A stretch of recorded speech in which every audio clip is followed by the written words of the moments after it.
3 puntos de vista enfocados desde una misma perspectiva. Temas de actualidad vistos a través del lente espiritual. Hablemos con Miguel Jacín, Ricardo Vidal y Raúl Rizic en Tertulia por 3.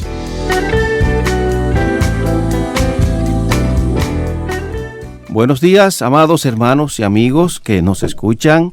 Este es su programa Tertulia por 3. Quien les habla, Miguel Jacín, en compañía de Ricardo Vidal y el señor Luis Sena. Buenos días, hermanos. Muy buenos días. Saludos a todos. La semana pasada nosotros iniciamos un tema titulado El gobierno civil y nuestras responsabilidades frente a ese gobierno como individuos. Nosotros hemos querido traer luz sobre este tema, enlazándolo al mismo tiempo con cosas de actualidad en nuestro país, República Dominicana. Decíamos entonces que el propósito del gobierno, como enseñanza para quienes nos escuchan, que el propósito del gobierno es proteger la vida, la libertad y la propiedad de todos los individuos. Vida, libertad y propiedad, castigando a los delincuentes y animando a los justos, según Romanos 13. Es para asegurar la tranquilidad doméstica, la libertad y proveer defensa. Cuando los gobernadores fallan en hacer esto, ellos mismos están resistiendo los mandamientos de Dios, porque Dios lo puso para eso. Amén.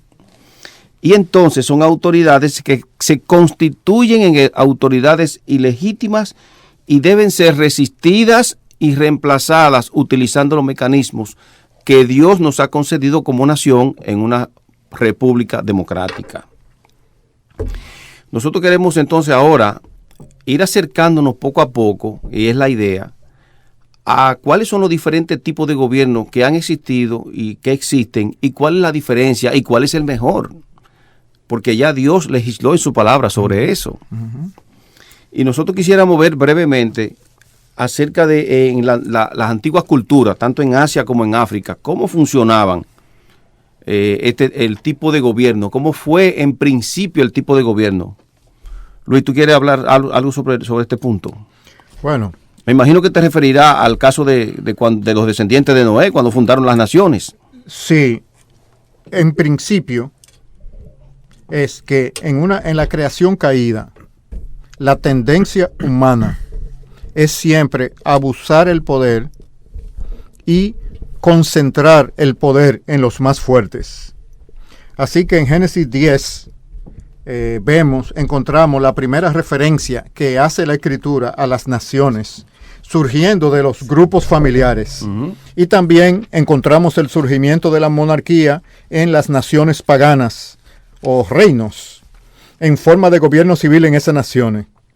Entonces, vemos, por ejemplo, en el surgimiento de las primeras ciudades-estado como Nínive y en Babel. El nieto mayor de Noé, Nimrod, el fundador de Nínive, fue el primer poderoso, llamado también Rey Sargón. La cultura mesopotámica fue dominada por los sumerios, seguido de los babilonios y de los asirios. 9 reyes son mencionados en Génesis 14, 1 y 2, lo que muestra la centralización pagana que también existió en la antigua Creta, India, China y la cultura andina. En principio, lo que tenemos es que la línea natural de los seres humanos en el desarrollo histórico fue el desarrollo de autoridad centralizada en forma de monarcas absolutos, hasta que Dios no introdujo los principios sabios dentro de Israel que llevaron a gobiernos del pueblo más libres y más democráticos. El mundo, por su propia cuenta, no los desarrolló, porque la tendencia natural de la caída es a la concentración de poder en los más fuertes. Es así. ¿Cuál fue la tendencia de... ¿Qué fue lo que ocurrió en Babel? Que ellos quisieron centralizar el poder y centralizar todas las cosas en un solo punto y asimismo en un solo hombre.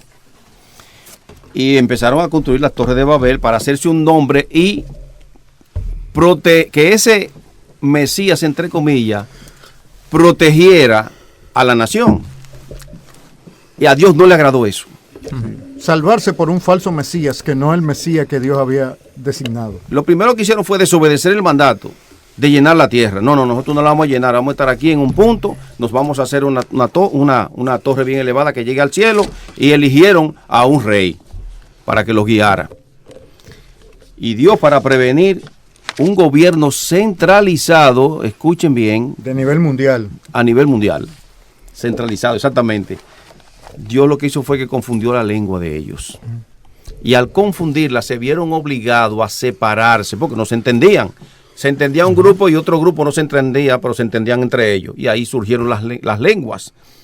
Y la consecuencia fue ¿cuál? Maravilloso. Fíjate que esa fue la manera como Dios creó, hizo de forma, digamos, perdonen la redundancia, creativa, una creatividad muy, muy particular. Creó todas las naciones, porque así fue que surgieron. Es importante el dato que ahí en ese momento histórico es que se originan los diferentes idiomas. Exactamente, y ese consecuentemente eso trajo como consecuencia que todas las naciones podemos decir, son el acto creativo de Dios, no solamente en tiempos antiguos, sino a través de la historia, es lo que Él ha estado haciendo.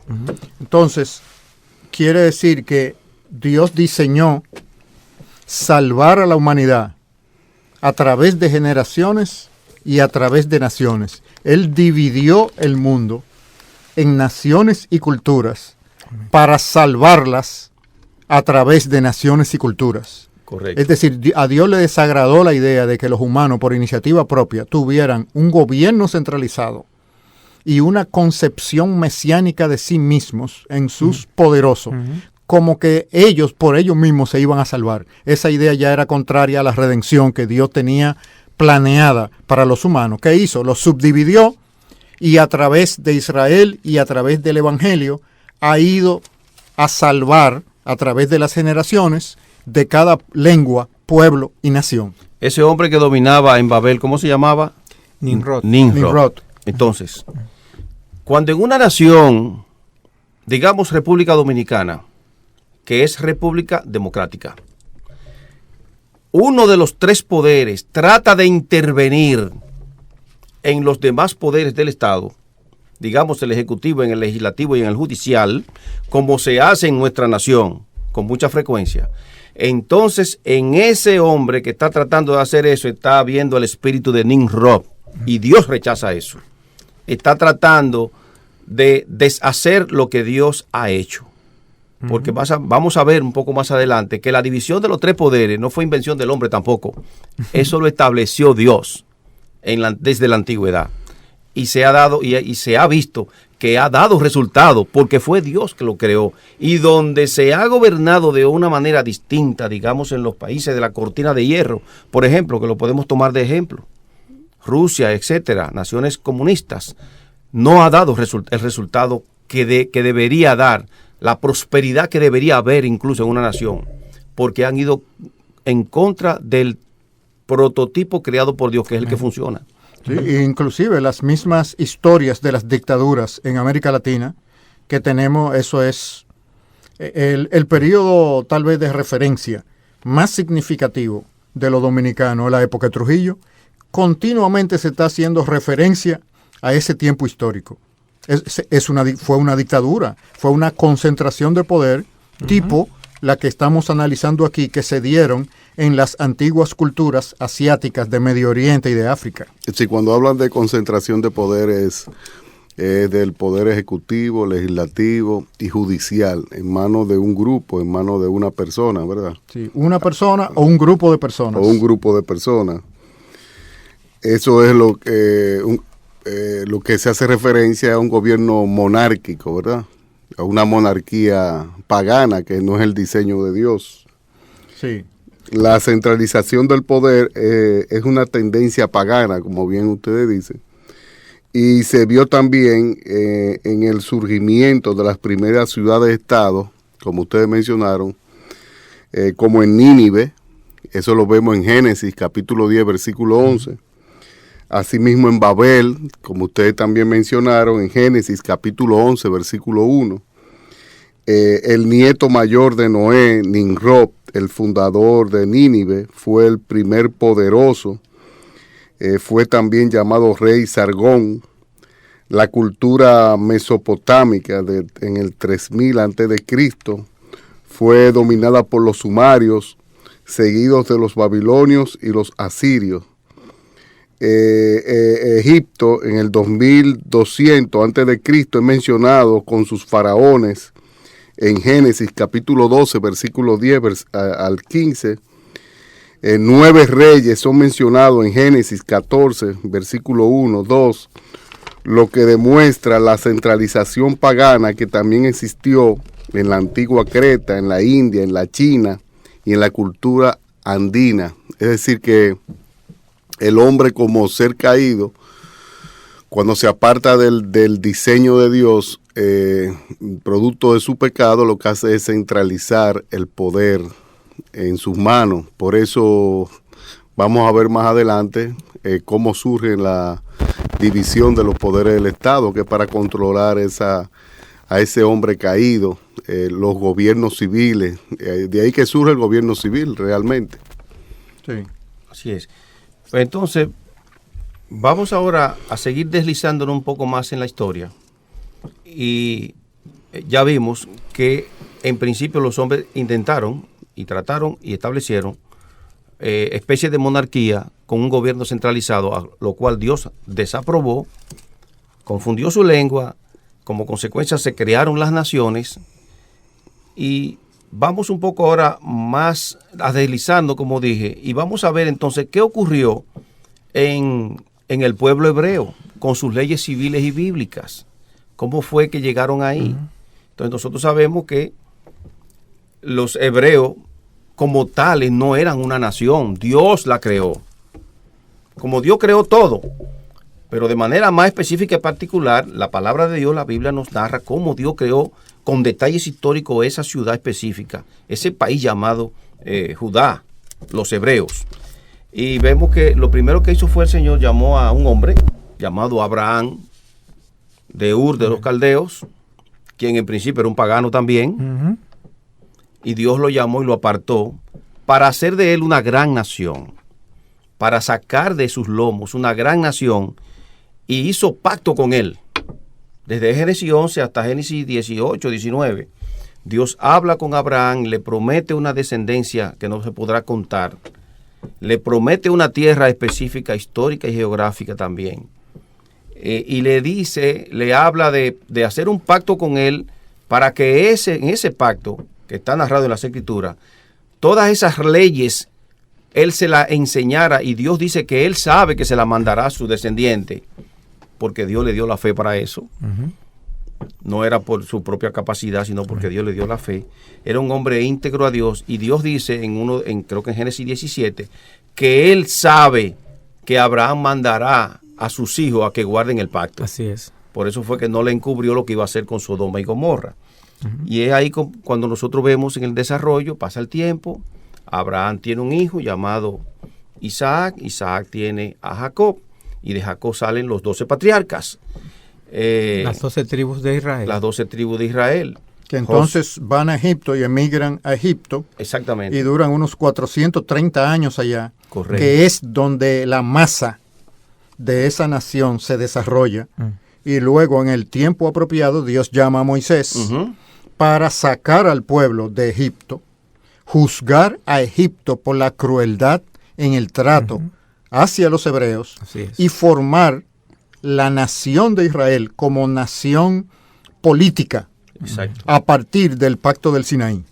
Exactamente. Fue ahí cuando Dios entonces tomó a Moisés, le dio su constitución que debía gobernar a su pueblo y por el cual el pueblo debía regirse, y una forma específica de gobierno, que es lo que nosotros vamos a empezar a ver ahora. Pero la constitución que Dios le dio fueron los 10 mandamientos, el decálogo. El decálogo o los 10 mandamientos, lo vemos en Éxodo capítulo 20, versículo 2 al 17, y son explicados por el libro del pacto. Éxodo capítulo 20, versículo 22 y 23. Las leyes generales en Éxodo capítulo 21, versículo 18, 23 al 33. Dice, los primeros 4 mandamientos son explicados más profundamente en el Código de Santidad, en Levítico capítulo 17, versículo al 27. Los últimos 6 mandamientos se explican con mayor profundidad en el Código de Deuteronomio 12 al 26.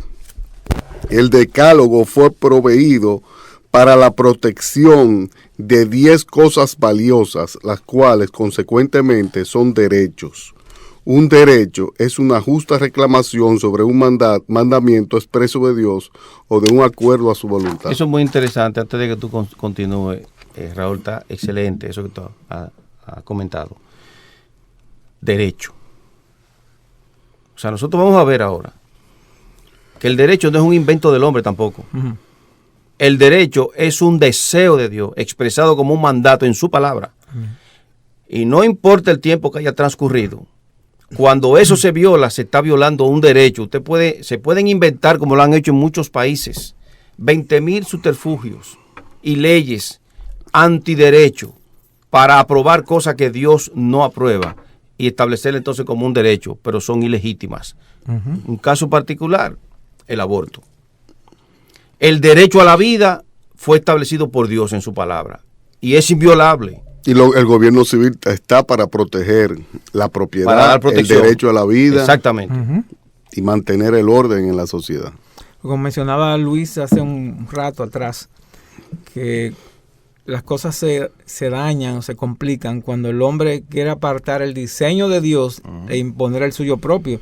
Pero ¿qué dice Dios en Deuteronomio acerca de esas leyes que Él dio a esa nación como nación política y aún como nación, como pueblo suyo en ese momento? Dice, mirad, yo os he enseñado decretos y estatutos como Jehová mi Dios me mandó, para que hagáis así en medio de la tierra en la cual entráis para tomar posesión de ella. Guardadlos, pues, y ponedlos por obra, porque esta es vuestra sabiduría y vuestra inteligencia ante los ojos de los pueblos, los cuales oirán todos estos estatutos y dirán, ciertamente pueblo sabio y entendido, nación grande es esta, porque qué nación grande hay que tenga dioses tan cercanos a ellos como lo está Jehová nuestro Dios en todo lo cuanto le pedimos, y qué nación grande hay que tenga estatutos y juicios justos como toda esta ley que yo pongo hoy delante de vosotros. Los únicos estatutos justos, buenos, son los que Dios ha mandado. Desde que nos apartamos de ese diseño, ya las cosas empiezan a hundirse, a corromperse, a dañarse, y al hombre ser también afectado negativamente en todos los sentidos. Entonces, nosotros vivimos en una época donde muchas personas piensan que los derechos fueron creación de las Naciones Unidas por la influencia de las ideas de la Revolución Francesa, de Rousseau y de los enciclopedistas. Lo que estamos mirando es que desde el mundo antiguo, las primeras versiones con sabiduría de derechos para los seres humanos fueron traídas por Dios e introducidas en la historia a través del pueblo de Israel. Y de ahí pasó e influenció a otras culturas que con el tiempo también se hicieron eco de ellos. Como los Estados Unidos de América. Sí, en el desarrollo del tiempo, Europa. Estados Unidos de América, si vemos la declaración de George Washington, de Madison, Thomas Jefferson, Benjamin Franklin. Sí, lo que prepararon la Constitución, la Declaración de Independencia y la Constitución. Vemos que todos tomaron todos estos principios, esta cosmovisión bíblica, desde el Estado, desde el gobierno civil, hasta lo que es la iglesia, la familia, todo, esa cosmovisión bíblica. La creación de las escuelas en los Estados Unidos de América fue producto del cristianismo. La creación de las grandes universidades como Harvard y muchas otras universidades más. Todo ese sistema tiene una base bíblica, una cosmovisión bíblica.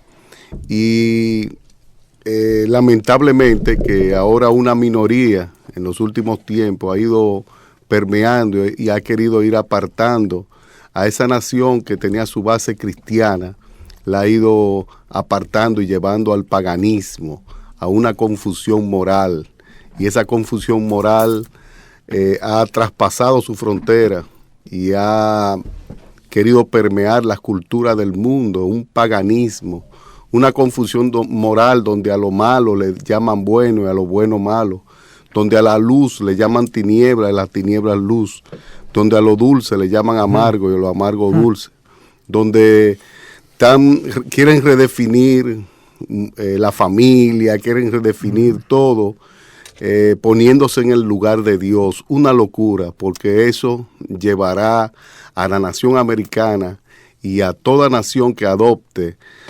semejante locura, semejante irracionalidad, la llevará al caos y al desastre. Así porque es. Aquí esto le pertenece a Jehová, a Amén. Jesucristo. El mundo de Él, por Él y para Él son hechas todas las cosas. Y estamos viendo aquí cómo se inició el gobierno civil, cómo desde las mismas escrituras para darle luz a la gente. Porque la palabra de Dios es todo suficiente, es inerrante, infalible y todo suficiente. Y a Jesucristo sea la gloria. Vamos a una pausa y volvemos en breve. No sabemos lo que el futuro tiene para nosotros, pero sí sabemos quién tiene el futuro en sus manos. Estás escuchando Radio Eternidad, impactando el presente con un mensaje eterno.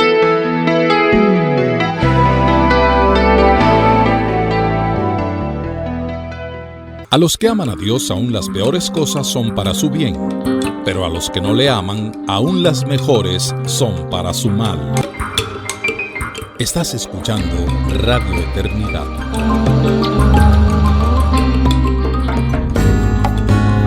Por nada estéis afanosos, sino sean conocidas vuestras peticiones delante de Dios, con acción de gracias. Un mensaje de Radio Eternidad.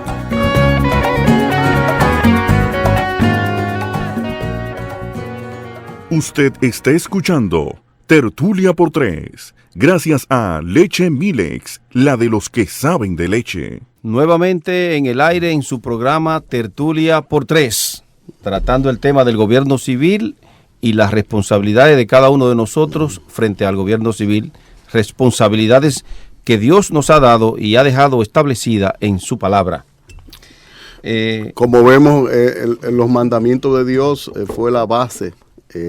Esa es la Constitución universal. Esa es la Constitución universal que Dios le dio a Moisés para formar la nación de Israel y que ésta fuera de ejemplo para exportar todas estas verdades al mundo entero, sí, a todas las demás naciones paganas. En la sección anterior tú mencionabas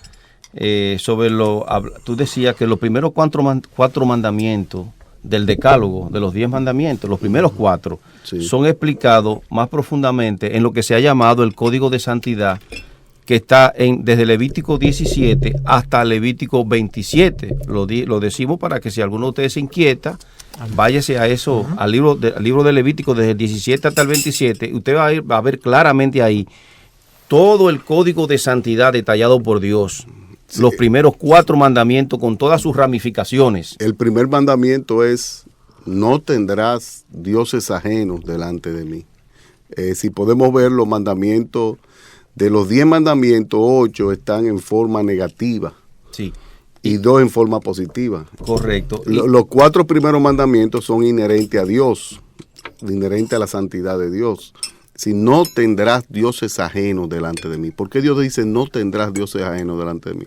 Porque Dios sabe mejor que nosotros podemos hacer un Dios, podemos caer en la idolatría, producto de nuestro pecado. El hombre es una fábrica de ídolos. O sea que caemos. Que caemos. Es un hecho. Es un hecho. Podemos adorar cualquier cosa debajo del cielo. Sí. Eso es lo descrito en Romanos capítulo 1, a partir del versículo 18. Exactamente. Sí. Entonces, el segundo mandamiento es: no te harás imagen ni ninguna semejanza de lo que esté arriba en el cielo, ni abajo en la tierra, ni en las aguas debajo de la tierra.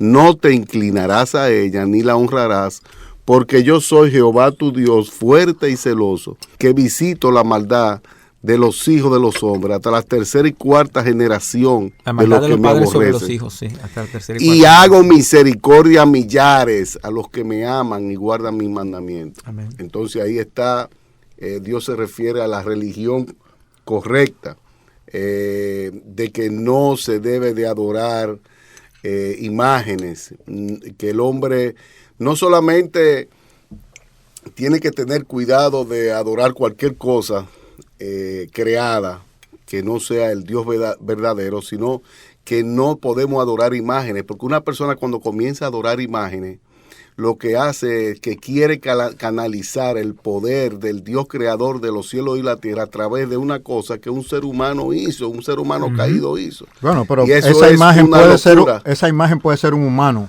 También. Exactamente. Es decir, se puede tener como ídolo a un humano, Exactamente. como en ocasiones está sucediendo en el mundo del espectáculo y en el mundo de la política, donde se hacen a seres humanos ídolos. Eso es el texto de Romanos que tú mencionabas, capítulo 1, versículo 18 y siguiente.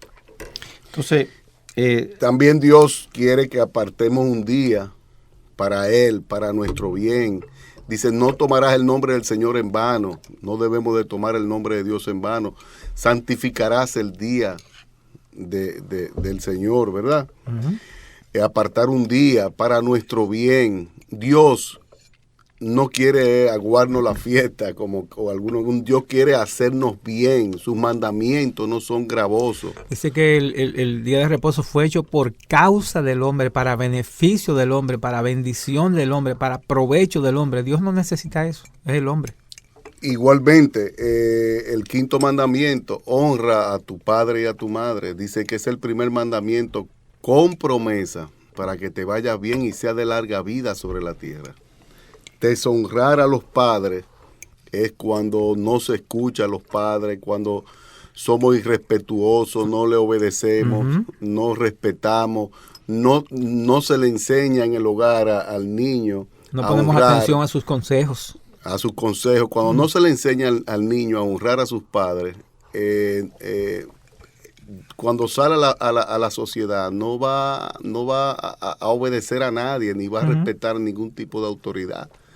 Entonces, igualmente, no cometerás adulterio, el homicidio, no matarás, fue Dios que no asesinarás. Incluyendo a los seres humanos que están en el vientre antes de nacer. Así es, Exactamente. porque están hechos a la imagen de Dios. Son Porque humanos. La vida débiles. comienza en el momento de la concepción.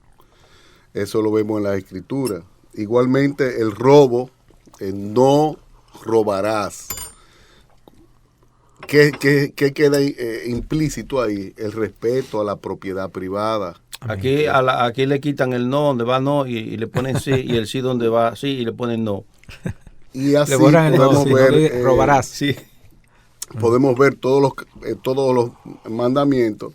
Pero desde el principio el propósito de Dios no fue limitar a Israel, más bien Él deseaba que estas leyes y sus bendiciones fueran exportadas a todas las naciones de la tierra que han pervertido el plan de Dios del gobierno civil en monarquías paganas centralizadas.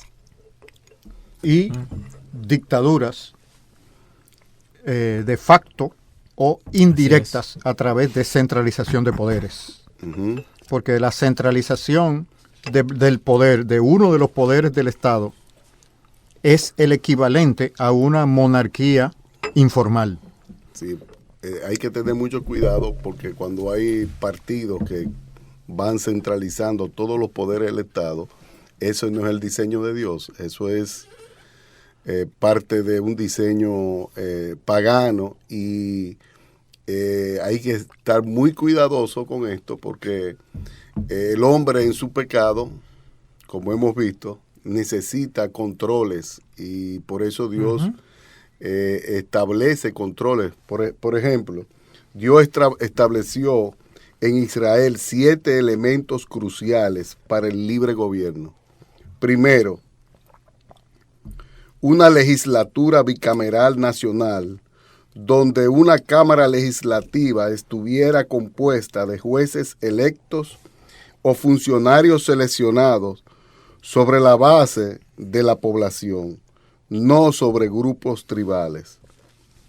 Eso está en Deuteronomio capítulo 1, versículo 13 al 17, y en Éxodo capítulo 18, versículo 2 al 26. O sea que había líderes de grupos de 10, de 50, de 100 y de 1000, independientemente de la etnia de la tribu.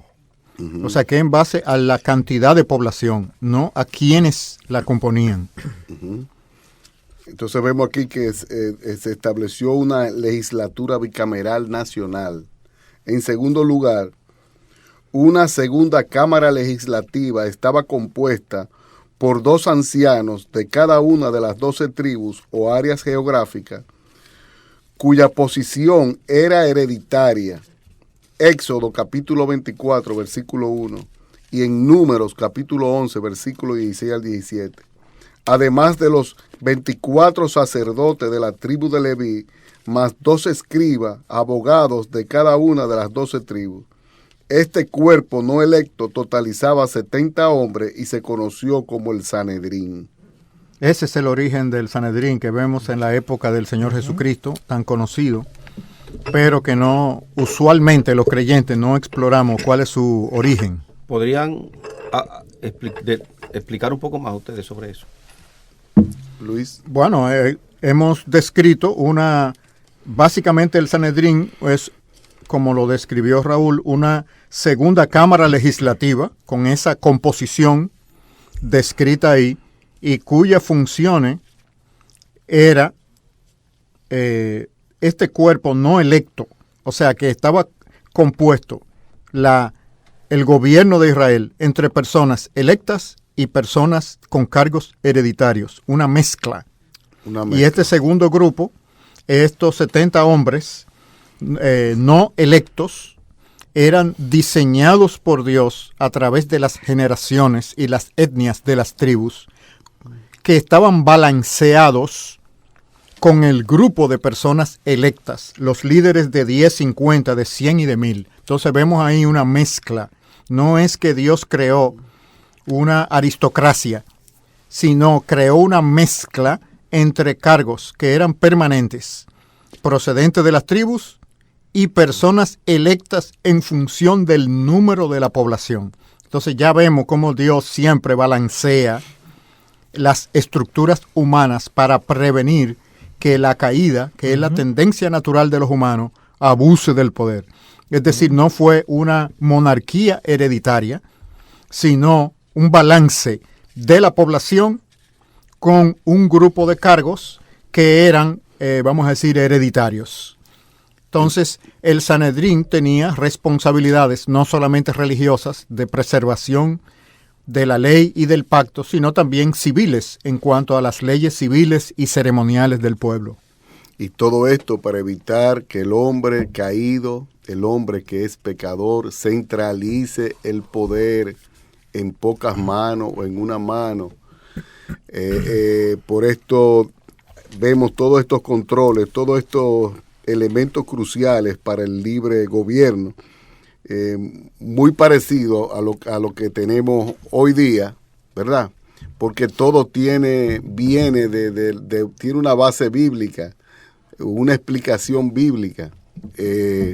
Bueno, una influencia, ¿verdad? Una influencia. Aunque no se practique, porque lo que pasa es cuando se tiene la forma, pero no se tiene el contenido, la esencia de la cosa, una nación puede tener la estructura de los 3 poderes, ejecutivo, legislativo y judicial, pero en contenido la población tener una mentalidad de ser gobernados por autócratas o por personas que concentren el poder en un grupo.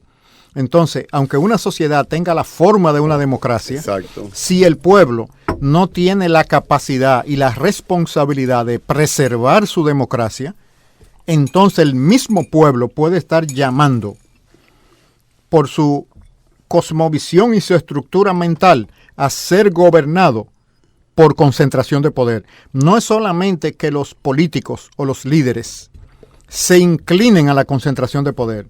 Es que si el pueblo ha sido educado para ser gobernado por concentración de poder, y aquí tenemos que hablar de las estructuras que forman el pensamiento en un humano, la familia, la iglesia, la escuela, si esos instrumentos forman en los ciudadanos personas sirvientes que tienen que ser gobernados por autócratas, entonces lo que ellos van a demandar es eso, aunque la nación tenga la forma de las estructuras democráticas, no se van a cumplir, porque el pueblo no las vigila y se asegura de que funcionen con independencia de poderes.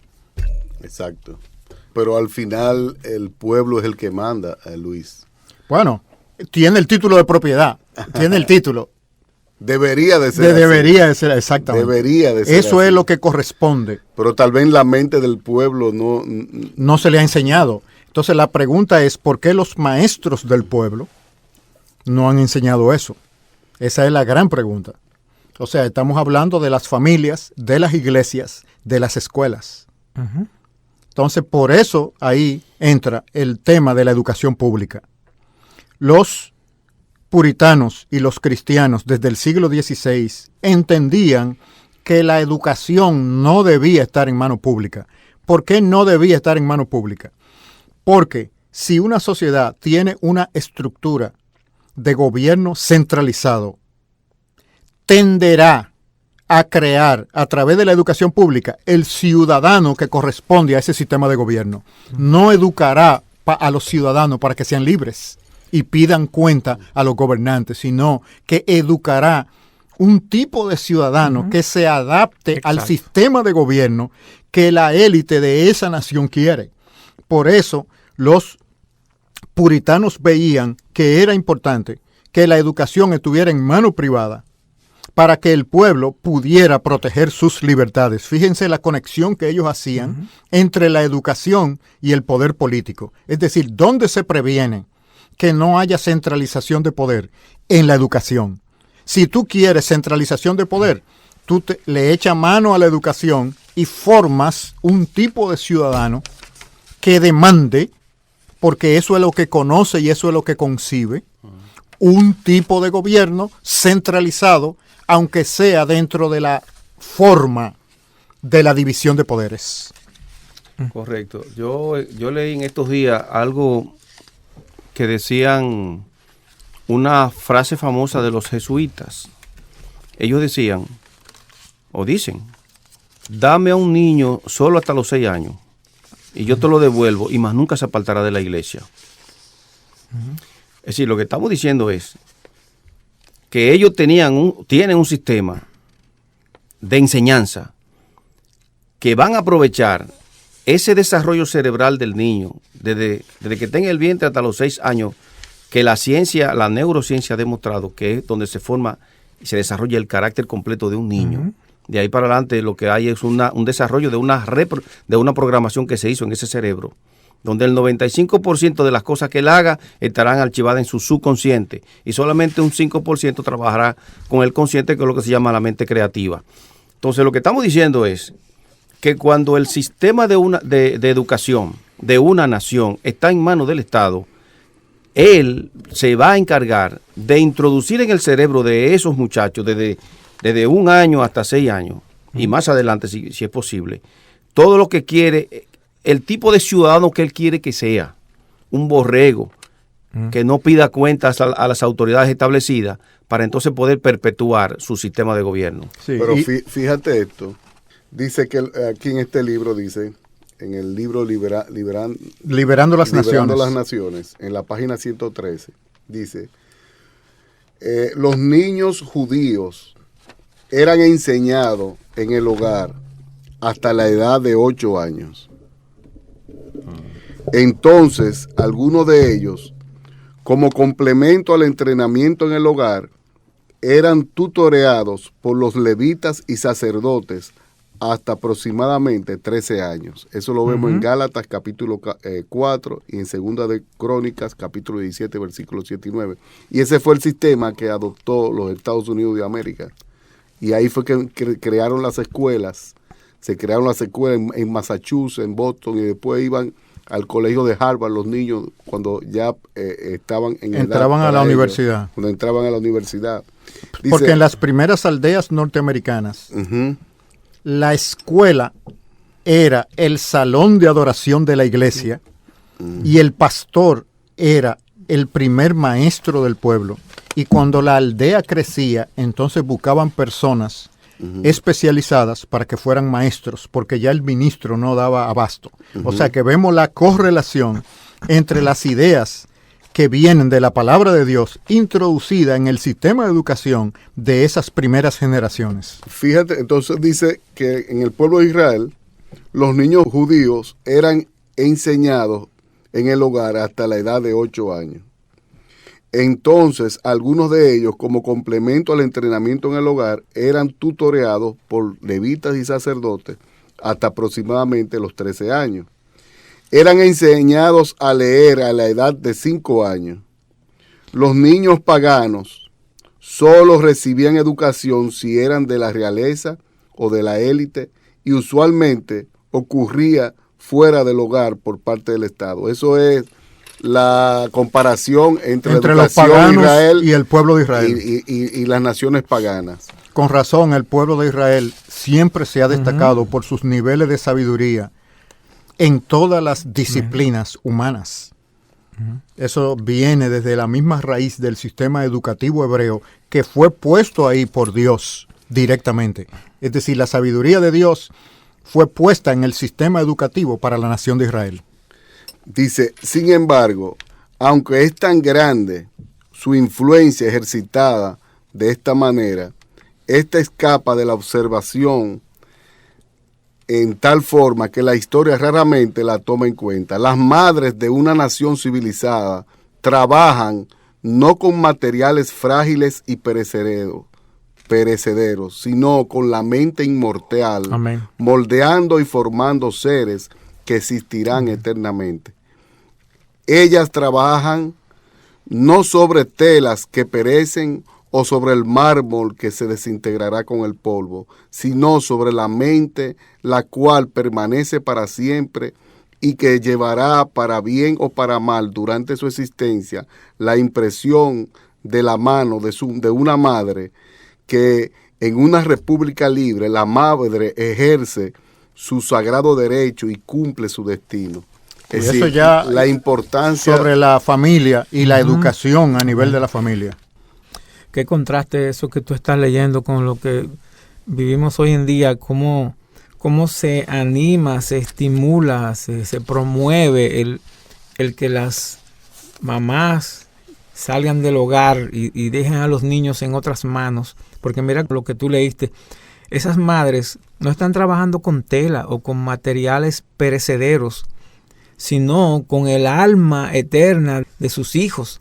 La importancia de una madre en el hogar, los primeros años de la vida de ese niño, eso es crucial y vital. Por eso es que, como hemos dicho en otras ocasiones, el príncipe, como le llamó Cristo, de este mundo, que gobierna sobre las mentes de aquellas personas no cristianas, sobre los hijos de desobediencia, es el que entonces induce a las personas a ir contra lo que es bueno y provechoso para nuestros hijos. Él hace que los hombres crean que eso es igualdad, el sacar a las madres del hogar igual que a los hombres y mujeres progreso a la calle. Yo no sé quién cuida a los niños, si tanto los hombres como las mujeres se van de los hogares a las calles, al trabajo. Entonces los niños, ¿quién los va a cuidar? La trabajadora y la televisión. Así es. Entonces, terrible. Eso es un supuesto progreso.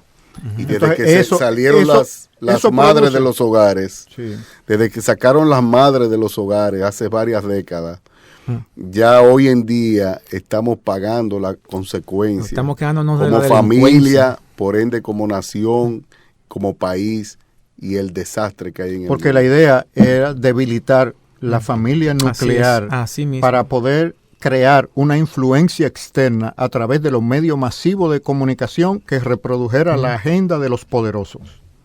Exactamente. Mira, finalmente hablando, tú hablabas de una estructura de 50, 100, miles, y en el gobierno, para finalizar con esta lectura, que Dios no le da tanta importancia a la estructura de gobierno, no le da tanta importancia a eso como le da al carácter de aquellas personas que van a componer ese gobierno o ese organigrama. Dice aquí Yetro dándole un consejo a Moisés acerca de qué clase de personas debía nombrar para gobernar a Israel. Dice: oye mi voz y yo te aconsejaré, y Dios estará contigo.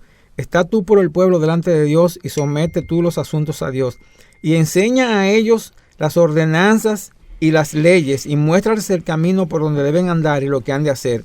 Además, escoge tú de entre todo el pueblo varones de virtud, temerosos de Dios, varones de verdad, que aborrezcan la avaricia, y ponlos sobre el pueblo por jefes de millares, de centenas, de 50 y de 10.